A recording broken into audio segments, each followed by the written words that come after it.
Hello, welcome to our channel, welcome to Amy's channel. आज मैं reading कर रही हूँ कि आप जिस भी रिलेशन की तलाश में हैं या जिस रिलेशन में जाना चाहते हैं, चाहे वो क्रश है या नो कांटेक्ट सिचुएशन है, क्या आप वेट करें या मूव ऑन हो जाएं अपनी लाइफ में।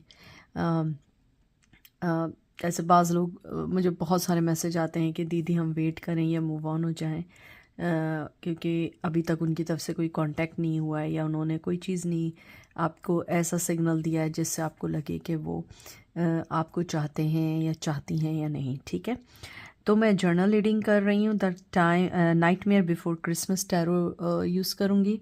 उसके अलावा एंजल के मैसेजेस निकालूंगी लाइफ पर्पस ऑरेकल कार्ड से। ठीक है, तो देखते हैं कि आप मूव ऑन हो जाएं या आप जो हैं इस रिलेशनशिप के लिए वेट करें। देखते हैं। सबसे पहले आया है 4 ऑफ कैंडल्स, 4 ऑफ वंस आया है,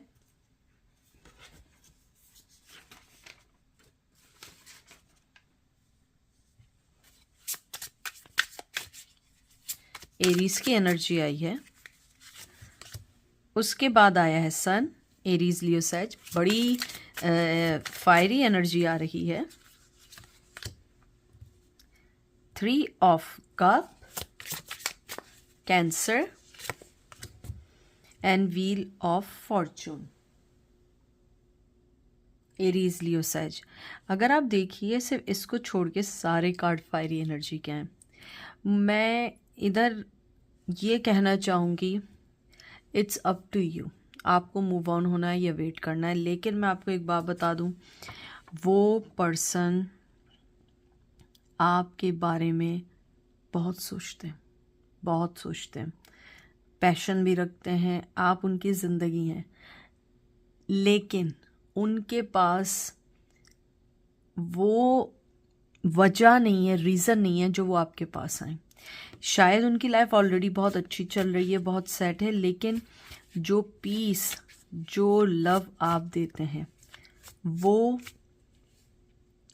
चीज़ वो मिस करते हैं अपनी लाइफ में, करती हैं। मैं ये नहीं कहूँगी कि आप इंतज़ार करें क्योंकि वो आपके लिए बहुत अच्छा सोचते हैं या सोचती हैं या आपको वेट करना चाहिए। नहीं, ये आप पर है, क्योंकि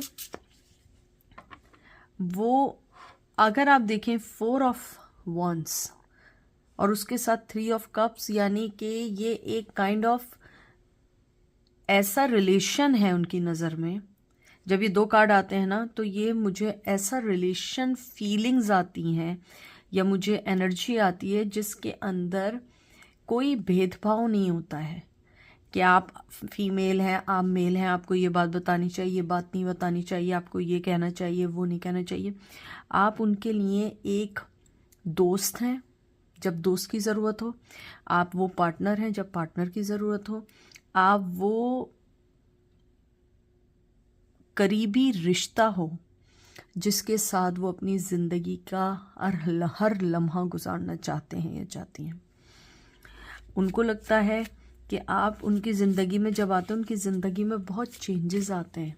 जब आप आते हैं, आप बहुत सारी चीज़ें उनको वो दे रहे होते हैं जो शायद उन्हें कोई ना दे पाए। ज़रूरी नहीं है कि सिर्फ मोहब्बत ही है, लव ही है, नहीं। ये एक ऐसी अटेंशन है, ये एक ऐसी एनर्जी है जो आपके अलावा उन्हें कोई नहीं दे सकता है। उनको लगता है कि आप जब भी उनकी लाइफ में आए, उनकी लाइफ में उन्होंने कोई ना कोई लेसन सीखा है, उन्होंने कोई ना कोई चीज़ आपसे ऐसी सीखी है कि जो उनको पॉजिटिव वे में आगे बढ़ने में मदद दे, क्योंकि आपने कभी भी अपनी तरफ से कोई नेगेटिव एनर्जी नहीं दी है। ठीक है, टावर, एरीज लियो सैज। पता नहीं आज सारे फायरी साइन आ रहे हैं। 2 of needle, 2 of swords, Libra की एनर्जी आई है।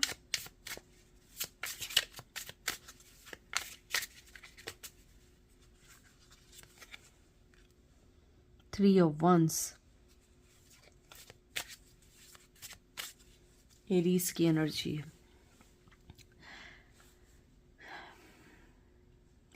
आपकी ये जो मैंने सेकंड निकाला है कार्ड्स का, आप बहुत अरसे से नो कम्युनिकेशन में हैं, बहुत अरसे से। ये ऐसा नहीं है कि 1-2 वीक की बात है या 1-2 हफ्ते की बात है या 1-2 मंथ की बात है। आप लोग काफ़ी अरसे से नो कांटेक्ट में हैं। इवन अगर आप लोग साथ भी हैं ना, तो आप दोनों के दरमियान एक नो कम्युनिकेशन जैसी एनर्जी है। क्योंकि यहाँ मुझे स्ट्रांगली लगता है कि आपने तंग आकर, थक कर इस रिश्ते से मुंह मोड़ने की कोशिश की है, बहुत कोशिश की है, बहुत कोशिश की है, लेकिन आप इस रिश्ते से मूव नहीं हो पा रहे। और उसकी ये वजह है कि आपका पर्सन आपको मूव नहीं होने देता है। उसके पास प्लान्स होते हैं, उसके पास वो एनर्जी है जो आप उसकी तरफ खींचते हैं, चाहे वो आपको बोलें या ना बोलें। टेलीपैथिकली आपकी तरफ खींचते हैं अपने आप को, और आपसे 4D में मिलते हैं। 4D में आपसे मीन्स ख्वाब में मिलते हैं। आप कहते हैं ना कि आप एक ऐसे वर्ल्ड में चले जाते हैं जहाँ पे आपको खुद नहीं पता लगता कि मैं उस पर्सन का क्यों सोच रही हूँ या क्यों सोच रहा हूँ, क्योंकि उस पर्सन की एनर्जी आज भी आपकी तरफ स्टक है। इवन उसने अपनी आंखें आपकी तरफ से मोड़ ली हैं, आपको देखना नहीं चाहेंगे इस वक्त जो वो सिचुएशन में है, जो भी है, लेकिन कहीं ना कहीं आप उन्हें अपने से अलग नहीं होने देते। आपका, मुझे लगता है कि जब आप दोनों एक दूसरे से मिले थे उस वक्त या तो आप में से कोई एक शादीशुदा था या दोनों थे, अगर नहीं भी था, कोई ना कोई लाइफ की ऐसी चीज़ थी जिसके अंदर उन्होंने आपको पिक तो कर लिया, लेकिन आपको टोटली अपनी लाइफ में एंट्री नहीं दी। कुछ लोगों ने प्रॉमिसेस भी किए अपने पेरेंट्स से मिलवाने के लिए, मुझे स्ट्रॉन्ग एनर्जी आई है, लेकिन पेरेंट्स से नहीं मिलवाया। कुछ लोग ऐसे भी थे कि जिन्होंने बहुत सारी चीज़ें सोचना शुरू कर दी थी, प्लानिंग शुरू कर दी थी, लेकिन एंड ऑफ द मोमेंट में उन्होंने आपको चीट कर दिया, आपको धोखा दे दिया, आपको कमिटमेंट नहीं दिया या कह दिया I am not ready for any commitment और मैरिज और एनीथिंग। और इस वजह से ये टावर मूवमेंट काफ़ी अरसे से है।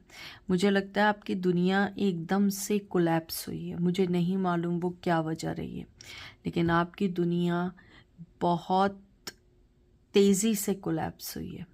आपने वो डिसअपॉइंटमेंट देखी है जो इजी नहीं होता है, लेकिन आपने फिर भी आहिस्ता आहिस्ता अपने आप को इस चीज़ से निकाला है। और वो पर्सन अब आपको टेलीपैथिकली मैसेजेस करते हैं, टेलीपैथिकली आपको बताना चाहते हैं, आपसे बात करना चाहते हैं, लेकिन मुझे लगता है कि you guys are done with that person. चाहे आप, मुझे लगता है आपने फिज़िकली अपने आप को स्ट्रांगली इस पर्सन से अलग कर दिया है, इमोशनली भी करना चाहा है, लेकिन मैं आपको बताऊं मेंटली तौर पे वो आपके दिमाग में है, और जिसकी वजह से आप उससे दूर नहीं हो पा रहे। मुझे लगता है कुछ लोग ये भी मुझसे पूछना चाह रहे हैं, मुझे बहुत स्ट्रॉन्ग एनर्जी आ रही है कि आप उस पर्सन के बारे में क्यों सोचते हैं। आप लोग इसलिए ज़्यादा सोचते हैं क्योंकि वो पर्सन अपने जो भी उसकी मैनिपुलेशन है या जो भी उसके प्लान्स हैं, आप वो एनर्जी पिक करते हैं क्योंकि आपकी थर्ड आई ओपन है। आप जो हैं बहुत स्ट्रॉन्ग पर्सनैलिटी तो होंगे, लेकिन आप लोग बहुत स्ट्रॉन्ग स्पिरिचुअली एक ऐसे रास्ते में हैं जहाँ पे आपको हर चीज़ फील होती है। आप वो प्योर सोल हैं, ये कह लें। आपको हर चीज़ फील हो जाती है, आपके इर्द गिर्द में जो भी हो रहा है शायद आपको मालूम चल जाता हो। अगर मैं यहाँ देखूँ कि वेट करें या मूव ऑन हो फ्रॉम दिस रिलेशनशिप, ये आप पर है टोटली, क्योंकि उस पर्सन ने मुझे एक लम्हा भी ये एनर्जी नहीं दी कि वो आप में इंटरेस्टेड नहीं है। एक लम्हा उसने ये नहीं कहा कि आप गलत हैं, उसने बस ये कहा है कि मैं इस वक्त जो भी चीज़ कर रहा हूँ मैं उस चीज़ से अभी हट नहीं सकता हूँ। हो सकता है लाइफ में कोई वजह ना हो उस रिश्ते को छोड़ने की, लाइफ में कोई वजह ना हो आपकी तरफ आने की। मुझे बार बार रीज़न वर्ड सुनाई दे रहा है,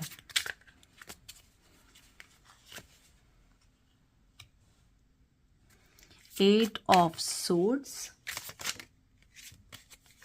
जेमिनाई की एनर्जी आई है।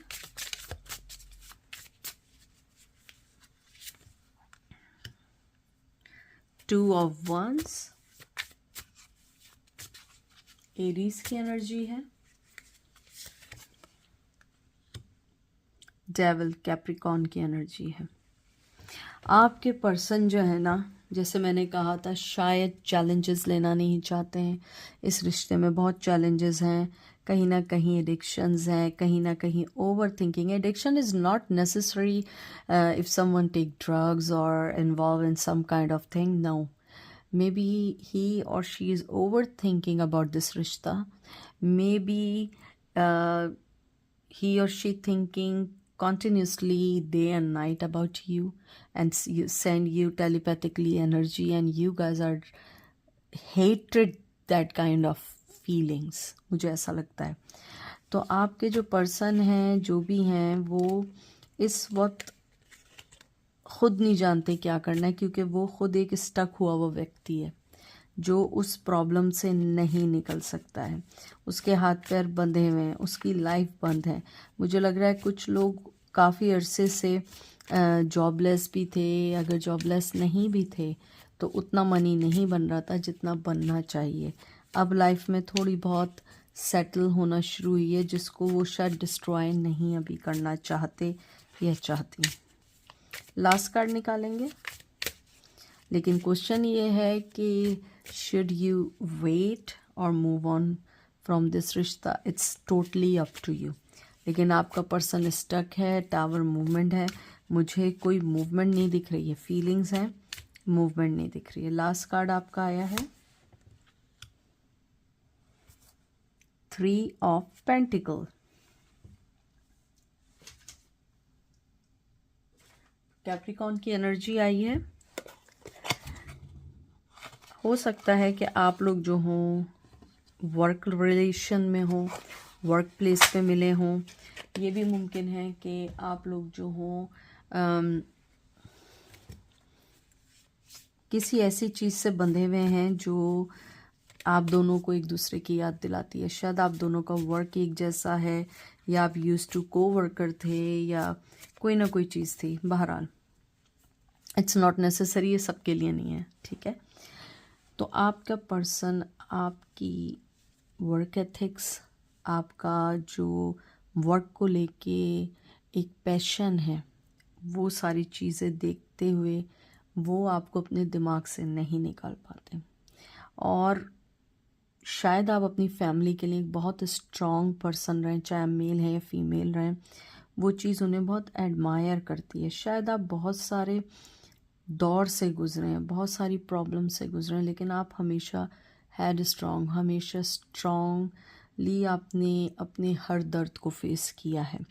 और आपके जो पर्सन हैं, अगर मैं देखूं, वो आपको एडमायर करते हैं, वो आपके साथ रहना भी चाहते हैं, लेकिन वो स्टक हैं अपनी लाइफ की चीज़ों में। और मैं आपको एक और बात भी बता दूं, अगर ये आपके बॉस हैं, जो मुझे एनर्जी आई है, वो आपको अपनी जॉब पे वापस लाना चाहते हैं, क्योंकि वर्क प्लेस पे जो भी सिचुएशन थी, जो भी था, उन्हें लगता है कि उनकी गलती बहुत ज़्यादा थी, आपकी नहीं थी, ठीक है। तो आप पे है कि आपको मूव ऑन होना है या वेट करना है। मैं एक से एक कार्ड निकालूंगी एंजल का।